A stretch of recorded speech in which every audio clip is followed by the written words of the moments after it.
नमस्कार, मैं हूं आपके साथ आशा झा और अब देखिए ट्रंप के टारगेट पर 5 देश। वेनेजुएला के राष्ट्रपति को गिरफ्तार कर अमेरिका ले जाने वाले ट्रंप अब दुनिया को धमकाने लगे हैं। उनके टारगेट पर 1, 2 नहीं बल्कि कुल मिलाकर के 5 देश हैं। सोमवार को ट्रंप ने रशिया से तेल खरीदने को लेकर भारत को भी धमकाने की कोशिश की। उधर वेनेजुएला के बाद ट्रंप के निशाने पर ग्रीनलैंड आ गया है। ट्रंप ने ग्रीनलैंड को अमेरिका की सुरक्षा के लिए खतरा बताया था। अभी कुछ ही दिन पहले रिपोर्ट सामने आई थी, देखिए।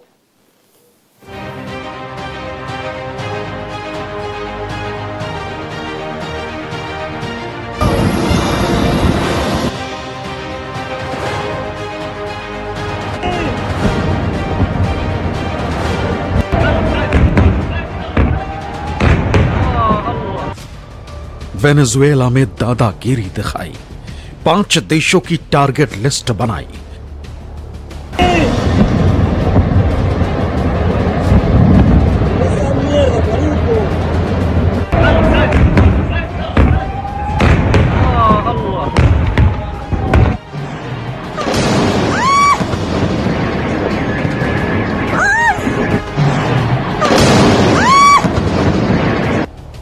क्यूबा, कोलंबिया और ग्रीनलैंड, ईरान पर ट्रंप का क्या स्टैंड?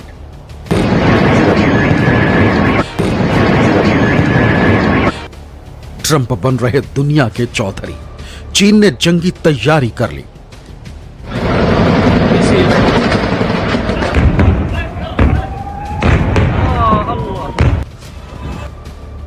हिंदुस्तान को ट्रंप की धमकी, विश्व युद्ध कराएगा तेल।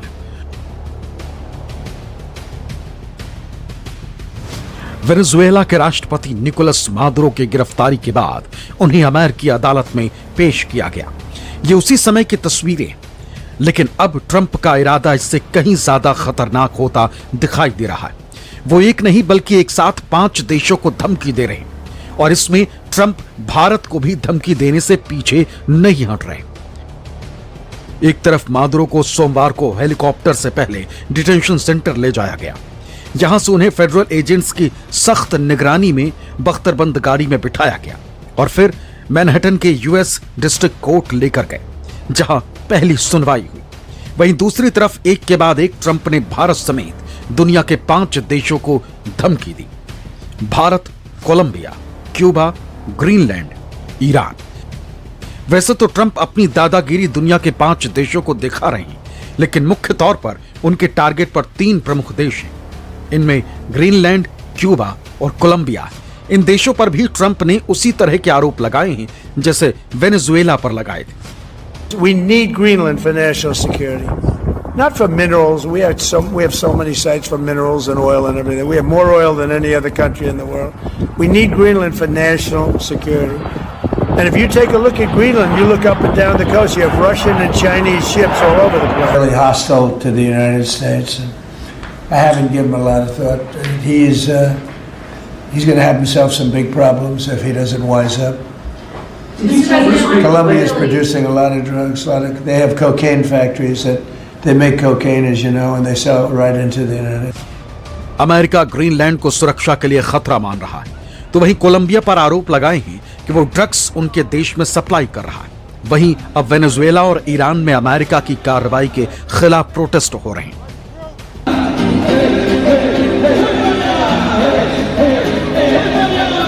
कल तक वेनेजुएला में जो लोग राष्ट्रपति निकोलस मादुरो को पसंद नहीं करते थे, अब वो भी अमेरिका की कार्रवाई के विरोध में सड़कों पर उतर आए। दूसरी तरफ ट्रंप क्यूबा और ईरान को भी धमकाने में लगे। That Cuba is ready to fall. You know? Yes. Cuba looks like it's ready to fall. I don't know if they're going to hold out. But Cuba now has no income. They got all of their income from Venezuela, from the Venezuelan oil. They're not getting any of it. And Cuba literally is ready to fall. And you have a lot of great Cuban Americans that are going to be very happy about this. So look, we're watching it very closely. If they start killing people like they have in the past, I think they're going to get hit very hard by the United States. Trump कई देशों को America की राष्ट्रीय सुरक्षा के लिए खतरा बताकर उन्हें टारगेट कर रहे हैं। इस खतरे को लेकर चीन आक्रामक हो गया है। दरअसल अमेरिका को लगता है कि ग्रीनलैंड के आसपास रूसी और चीनी वॉरशिप मंडरा रहे हैं, जिससे अमेरिका के लिए खतरा पैदा हो सकता है। लेकिन चीन ने भी तेवर दिखाने शुरू कर दिए। चीन के विदेश मंत्री ने सख्त लहजे में कह दिया कि अमेरिका दुनिया के देशों को वर्ल्ड पुलिस की तरह ट्रीट नहीं कर सकता। We never believe that any country can act as the world's police, nor do we accept that any country can claim to be an international judge. The sovereignty and security of all countries should be fully protected by international law. China has always opposed the use or threat of force in international relations and opposes imposing one country's will on another. रूस पहले से Ukraine के साथ जंग में उलझा है। इधर चीन और ताइवान के बीच पहले से तनाव है। ऐसे में ट्रंप के तेवर और इस पर चीन का रिएक्शन आने वाले दिनों में नए नए खतरे की आहट का इशारा है। Bureau report, news 24।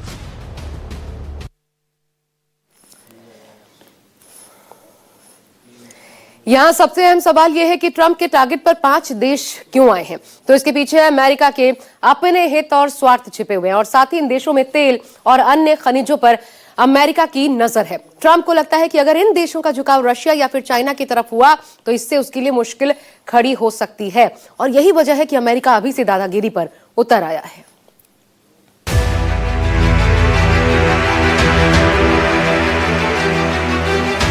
ग्रीनलैंड की लोकेशन वर्चस्व के लिए बेहद अहम है। अमेरिका ग्रीनलैंड का इस्तेमाल यूके यूरोप के लिए निगरानी स्थल के तौर पर करना चाहता है। ग्रीनलैंड से रूसी नेवी पर नजर रखना आसान होगा और अमेरिका जीआई यूके गैप पर नजर रख सकेगा। नॉर्थ सी, उत्तरी अटलांटिक सागर और नॉर्वेजियन सी के पास जीआई यूके गैप है जो जहाजों के रूट के लिए बेहद अहम है। आने वाले दिनों में डोनाल्ड ट्रंप लैटिन अमेरिका में 3 देशों को टारगेट कर सकते हैं। ट्रंप का पहला टारगेट क्यूबा हो सकता है, जबकि दूसरा टारगेट कोलंबिया और तीसरा टारगेट मैक्सिको के होने की आशंका है। माना जा रहा है कि अमेरिका यहां वेनेजुएला जैसा ही ऑपरेशन चला सकते हैं। पहले बात मैक्सिको की। मैक्सिको एक बड़ी वजह यहां मिलने वाली चांदी है। मैक्सिको चांदी उत्पादन के मामले में दुनिया में टॉप पर है। चांदी के कुल वैश्विक उत्पादन का 20% मैक्सिको में होता है। इसके अलावा सोने या गोल्ड के मामले में भी मैक्सिको दुनिया के टॉप 10 देशों में शामिल है। और कोलंबिया पर हमले की वजह यहां मिलने वाला कोयला है। कोलंबिया लैटिन अमेरिका का सबसे बड़ा कोयला उत्पादक है। प्लेटिनम के मामले में भी कोलंबिया लैटिन अमेरिका का सबसे बड़ा उत्पादक देश है। और क्यूबा पर हमले की वजह यहां मिलने वाला निकल है। क्यूबा निकल उत्पादन में टॉप देशों में शामिल है। इसका इस्तेमाल लिथियम बैटरी बनाने में होता है, जिसकी दुनिया भर में भारी मांग है। और रही बात ईरान की, तो उसे समझिए। दरअसल मिडिल ईस्ट में करीब 60 जगहों पर अमेरिकी सेना की मौजूदगी है। इसमें 15 बड़े सैन्य बेस, जबकि 45 जगहों पर छोटे समूहों में अमेरिका के जवान तैनात हैं। इसमें मिस्र से लेकर जॉर्डन, तुर्की, सीरिया, इराक, कुवैत, सऊदी अरब, बहरीन, कतर, यूएई और ओमान शामिल है। दावा है कि अमेरिका इन बेस का इस्तेमाल ईरान के खिलाफ कर सकता है। लाल सागर सबसे व्यस्त समुद्री मार्ग में से एक है। ये यूरोप को अरब देशों से जोड़ता है, जिसमें जहाज यूरोपीय देशों से पूर्वी भूमध्य सागर होते हुए स्वेज कैनाल के जरिए लाल सागर में दाखिल होते हैं। इससे आगे कार्गो शिप अदन की खाड़ी पार करके अरब सागर में दाखिल होते हैं और वहां से होर्मुज़ स्ट्रेट से गुजरते हुए फारस की खाड़ी से अरब मुल्कों तक पहुंचते हैं। इस रूट पर 12 दिन लगते हैं और करीब 11,000 किलोमीटर का सफर तय करना पड़ता है। अगर ईरान पर हमला हुआ तो माना जा रहा है कि ईरान होर्मुज़ स्ट्रेट और लाल सागर में हूती के जरिए इस मार्ग को ब्लॉक कर सकता है। Bureau report, news 24।